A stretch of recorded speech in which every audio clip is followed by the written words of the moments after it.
never written a book before. I had no idea how much time it would take. And honestly, if I'd known what was involved, I might have just screamed and stopped writing. I had thought at first to take me, maybe a couple weeks of getting up and skipping sleep to get the story out. 10 months later, I was finished with my first draft. And then I had been writing in our walk-in closet in a little chair with my little laptop. And finally, my husband got up one morning and found me just, trying so hard not to nod off, because when the house was quiet, everybody was asleep. I was also a tired mom. My husband just went, what you need is a change of venue.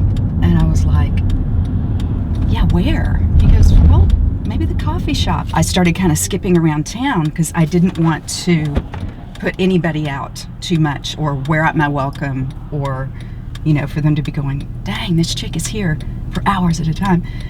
So I went to the one that was just, pretty close to our house. And one day I was there writing, and one of the workers came over. His name was Lester, and he brought me a bag with like a box of my favorite tea that I'd been drinking all the time. And in it was one of those insulated travel mugs. And he goes, we're just so grateful that you chose our store. Oh my gosh. I just started bawling. I said, oh, you have no idea. I thought you guys were going to want to kick me out. And he goes, no, we're all about supporting artistry, and we're so happy that you're here and you've chosen us. Well, he had no idea when he'd started. I found out they opened at 5. I couldn't believe it. So I would go. I would try to be there, I'd aim for 5, but usually I was there for at least a couple hours writing. And at the time, a good friend of ours found out about it. And he was a storyteller. He was an actor. He understood story. And he goes, well, that's the story. And here I was working on Rockstar, and I was just caught up into this beautiful love story and the scope of it, and getting to feel young again. So it was just very, reviving for me. And he goes, no, there's the story, is you getting up every morning, like at 4:30, and driving and continuing to do this every single day. And at the time I was like, yeah, so glamorous. But I see now that he was right. That I was learning to create something that lasts. It takes consistency. It takes a new set of habits. And I had just fallen into it out of desperation. I was a mom who needed a creative outlet. You never feel like you're doing enough as a mom, so it can be difficult because you want to be the best for your kids. And sometimes I would be like, oh my gosh, I'm so tired. I can't believe I'm getting up this early and coming to do this. And then it would hit me, all these people, they're driving to work at 4:30 a.m. I get to do this. I get to choose this. So getting reinvigorated every day because I got to create.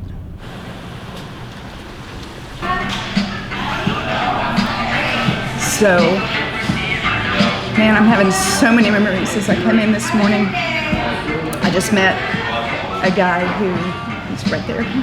Every morning he would walk his golden retriever to the shop, and every morning I would see him walk up with his dog Fido, and he would bring Fido around to the patio and then leave him right there, and Fido would just be like shaking and anticipating, because he would come in and get Fido's cappuccino, which was a little cup of whipped cream. And this made Fido's day, and it made my day. When I first came, I knew nobody. So I would just, face my wall and be working on my story, because I only have, so much time before I have to go home. But over the course of days and weeks and months, I got acquainted with people. One of the first I met was Ray. He was a character actor, hilarious, the stories he could tell. But he would just come through with his big glass of ice water and his big coffee, and hey, how you doing? And morning after morning this happened, and after a while, he was like, so what are you working on? And I'd tell him about it, and he'd start talking philosophy and spirituality, and his when he grew up, it was amazing stories. I remember one morning I was in here, it's at a table over there, And I was in the middle of working on the fall, which was crazy challenging. I mean, all of this started with prayer, so I would get up and pray in our walk-in closet, write down the ideas and the thoughts in my journal, come here, write them up, and then, work on the manuscripts that I was continuing to move forward at a snail's pace, it seemed like. But I was grappling with some, my head was like exploding. It's like, God, please make my brain bigger, and I actually went in the bathroom, just bawling and struggling to get all these big thoughts out. And I just went, man, I wish I could just sit down with J.R.R. Tolkien and just talk through this stuff, and I came back out, and there was an elderly man that was sitting at a table that was about right here at the time. And I just saw him, and I thought, dang, he kind of looks like J.R.R. Tolkien. One morning, we introduced ourselves, and he said, I'm Father Mike. I work at the Catholic Church that's just right up here, and you can call me Mike. He would stop by every time he saw me, because he would do his morning walks. You'd see him going all up and down the streets and back around, and he'd come in and he'd say hi to everybody, and he'd always come over and say good morning, tease me a little bit, tell me a really bad joke. He was just really good at corny jokes.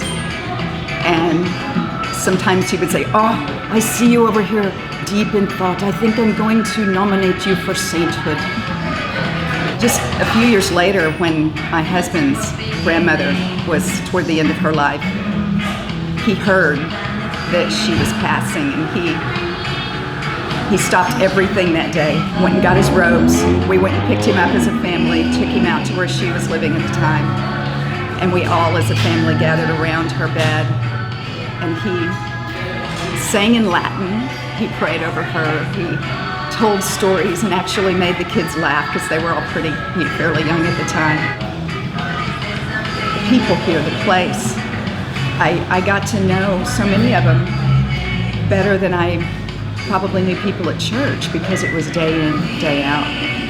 It was just real. When they were going through hard things, I would pray with them. When I was going through hard things, there were times, I would have pulled my back, or I was kind of getting the end of a cold, whatever, and they would be so sweet, right? We'd go, how you feel better, or he would tell me about his health struggles, and right now he's actually fighting cancer, and Father Mike doesn't walk the neighborhood anymore because he's older too. So many of the workers too were just so adorable. It became almost like Chana's counseling corner at times, because so many of them became good friends, and here they are, in their late teens, early 20s, life unfolding, and they would have important discussions, things they were struggling with, relationship difficulties, whatever, and they would come over and just sit with me and talk. I would listen. Sometimes I had something wise to say, sometimes I was just a listening ear. But I'm so grateful for this place.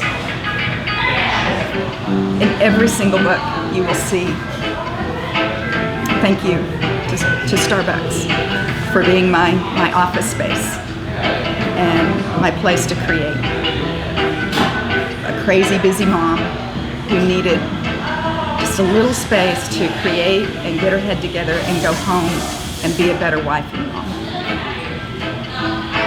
So today I'm just reminiscing and saying thank you. I come for one reason, and God just had this whole crazy gift basket of experiences and friends, just out of necessity, because I needed a place to work on books. You never know. You never know.